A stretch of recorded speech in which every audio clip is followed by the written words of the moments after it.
Yeah, and now I will have a pleasure to introduce our virtual exhibition. So this was also one reason why all the preparations took us nearly a year, maybe since October. But of course, we were planning first for plan A, everything physically, like symposium and conference. Then broke out Omicron, and we of course had to decide what we will do.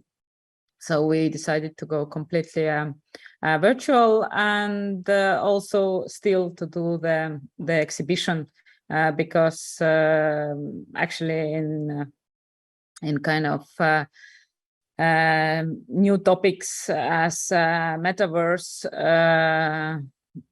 well, for some pioneer artists would say like it's nothing new, with a new flavor maybe. But still, I think technology is getting there that we can offer more accessible and more stable content and solutions for these virtual environments. So Electric Dreams exhibition, if you are on the website, then you find the link visit exhibition in the upper right, and when you click on it, it will take some time to load, and then you have here the info page where explains the basic navigation and short curatorial statement, and introduces the artist and designers and organizers and partners. And also, as we talked yesterday, gamers have advantage here, and who are not gamers, so you just have to learn how to navigate the digital space. So by clicking, you get into our exhibition, which is an island with a forest and deserted land also. And well, this was kind of curatorial decision also, because when we started to create the gallery space and think what it could be, then it felt kind of strange to reproduce white walls, and so we decided to do something completely kind of more dreamlike environment, and also talk about nature, because especially nowadays when technology is everywhere and alters our perception and understanding of the world, we kind of lose the idea what is nature, and also there is quite a few untouched nature in the world. So it's a kind of let's say digitally mediated nature here, where it's kind of in the state of between being dream and awake, that it's sometimes it's you recognize the forest and so on, and sometimes it's completely different. So it's a kind of a space to explore, and also opportunity to talk about the concepts through the artwork. So here I want to really thank all the artists who were so kind to share their works, and some even specially produced for us. And we have 13 artists in total.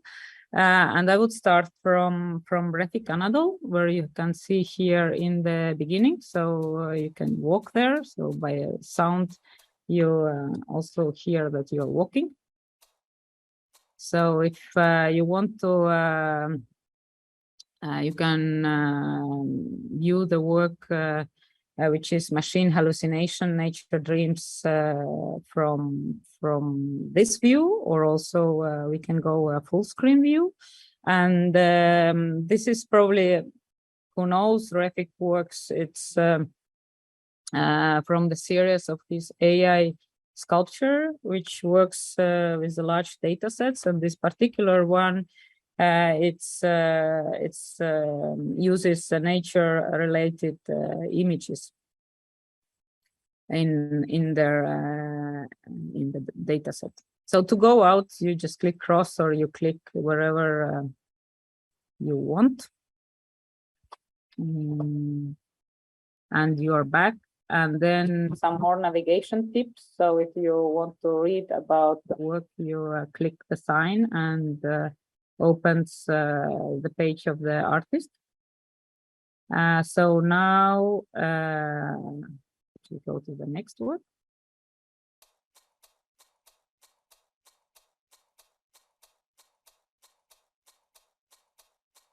You can also enjoy the landscape.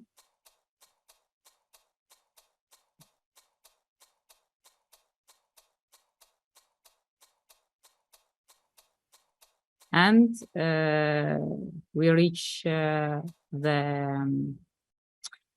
night.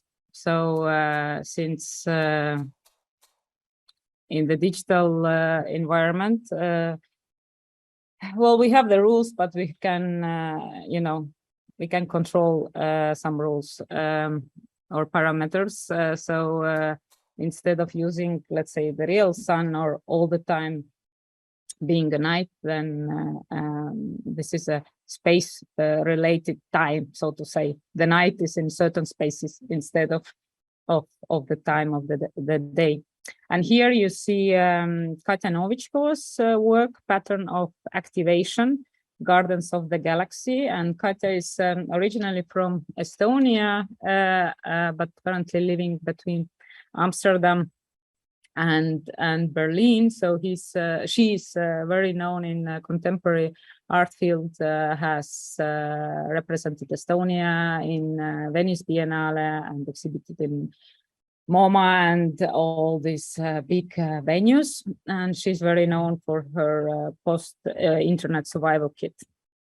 And here, what you see is an animated GIF from the images she got, or she found in the platform of Citizens Science, where then the people index images for which are then later on used for the training of AI. So it's also kind of illustrating how this algorithms, or where these algorithms or AI gets their intelligence.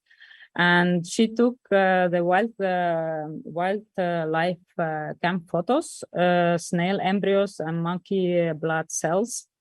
And why it is kind of so fast blinking also the images, because actually these images are not made for humans. They are made for machines. So very instrumental and machine readable images, which is also kind of a growing amount of them. So it's not only for human gaze anymore. It's not about human gaze always.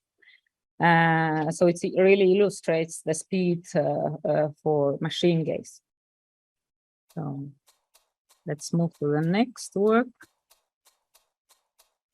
You can see the beautiful dark forest between horror and romantic, I guess so.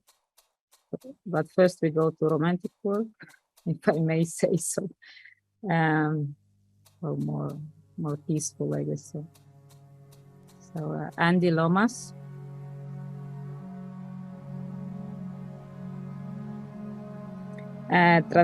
Transitional Forms is the work name, and Andy Lomas, I guess you know him for his generative art pieces, and here he's using them as inspiration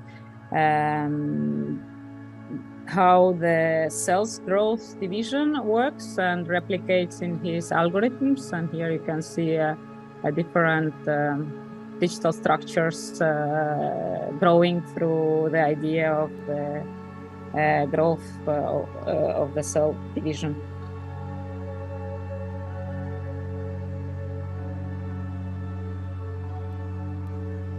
Sorry, I have to move on. So let's go to the next one.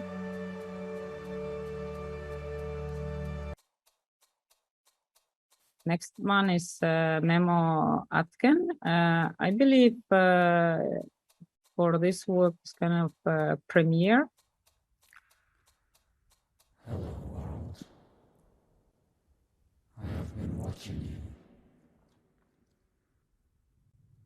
I have been looking at you for a long time now, trying to see what there is in you that attracts me and makes me want to understand you.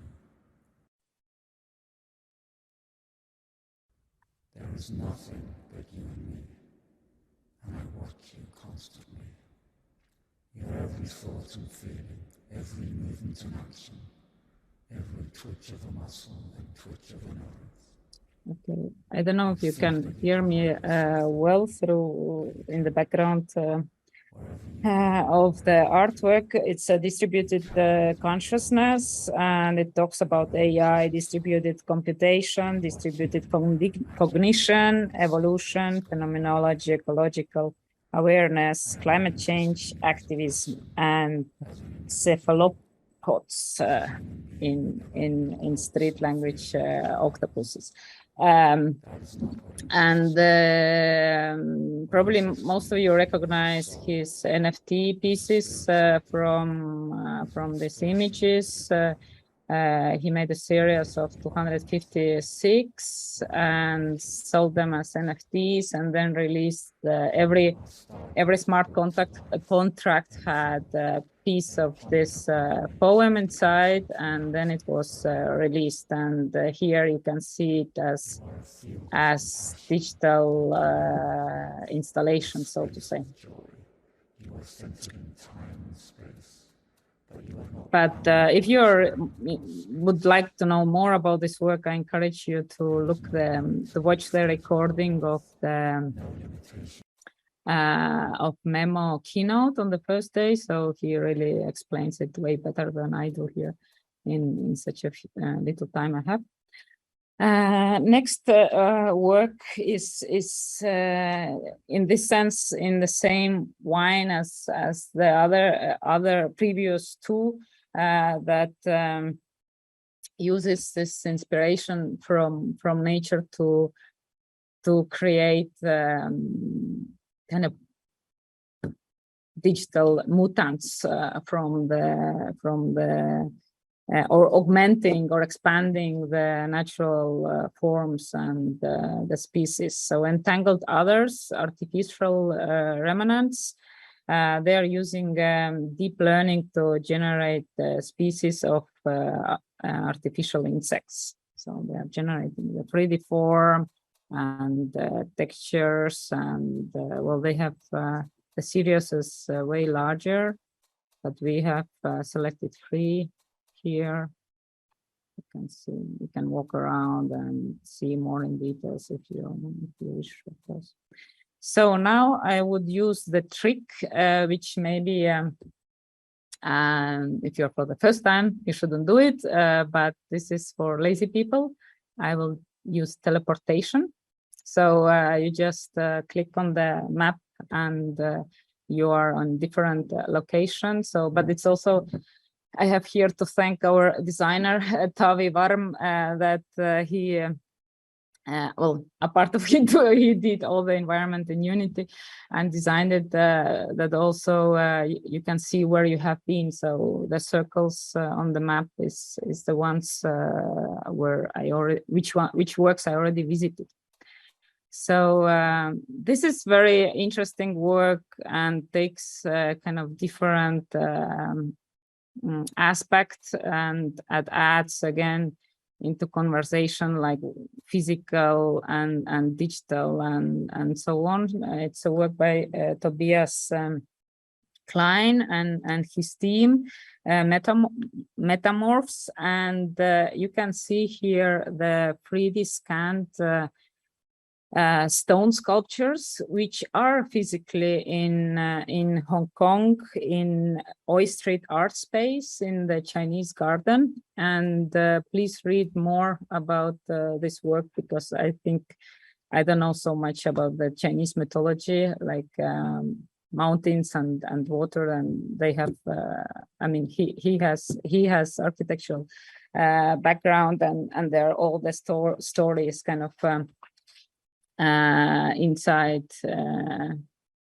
inside this work. Like, so it's not just a stone. So it's. But it's talk about the new understanding of landscape is manufactured realities. So the stones, they scanned the stone, then they digitally altered it, manufactured it, and then they were again 3D scanned for being able to import 3D point cloud into the digital environment, that we can exhibit it.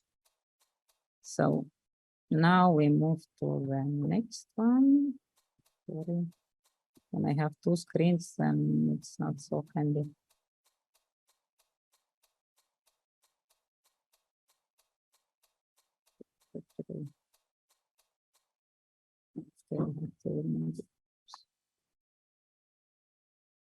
Okay, I will use things. So I wanted to show you this, that you can go also. Okay, maybe I shouldn't do it. That you can also go to the water, but okay, you should discover also something by yourself, I guess. No? So this is my work together with Marcanet, as Varvara and Mar, and we have digital sculpture called, or 3D sculpture called Psychedelic Angel. And I don't know, maybe some of you could recognize the Venus, which used as initial prompt, and then we manipulated it with a 3D form and word prompts in order to create the form. So our question was like how we can create the form from the words. Go to next. And this was, as you saw it, this was the evening time. And close. So we have also a cave here.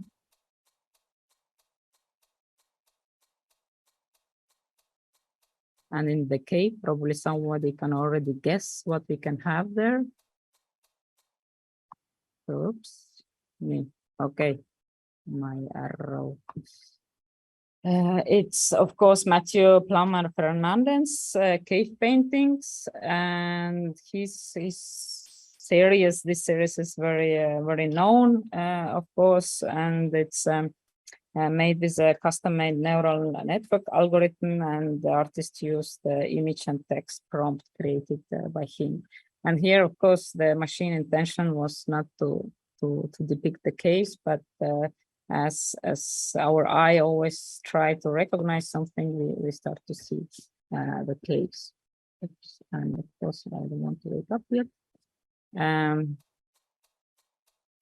So one work is also so you can go even one step.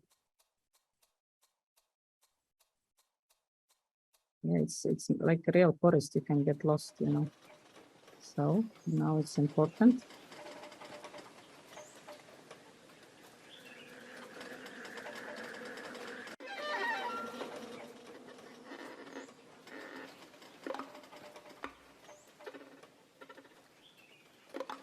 So this is a composition by composer Timothy Page, who is also a professor at HKUST.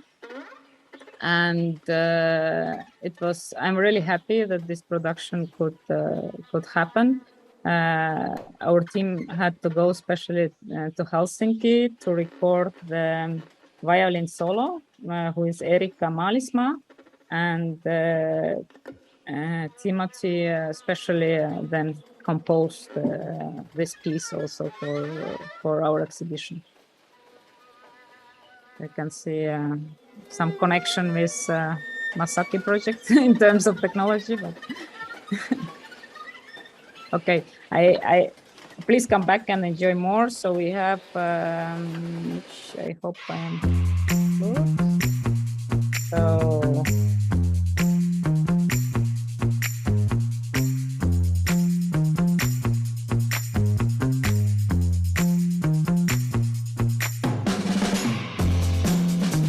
Sorry, I have to go a bit out in order to stop the sound. This work was by Theo Papatheodoros and Jess Wolpert on reflection. It's documentation of their interactive artwork, where by taking the pose, one triggers the musical.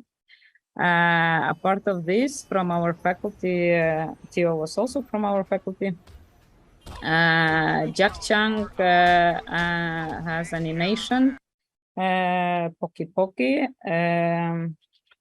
and also as End of the World in the Deserted Land is Rei Hu, Soon It Will Be Deep Enough.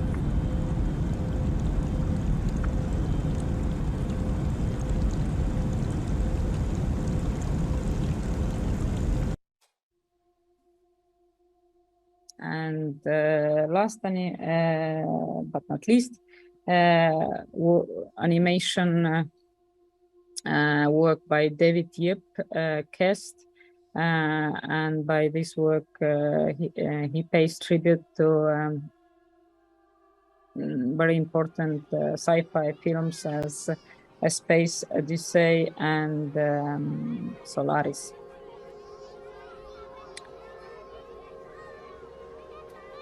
So that's shortly, that was it. I hope you can go and explore yourself our forest and island and works inside it. Definitely, I have forgotten something what I wanted to say, but that's the kind of beauty of presenting. Okay, you can be also under the water and so on, so it's kind of really nice effects are built in. But now I have to stop, and I will take questions later on if there are.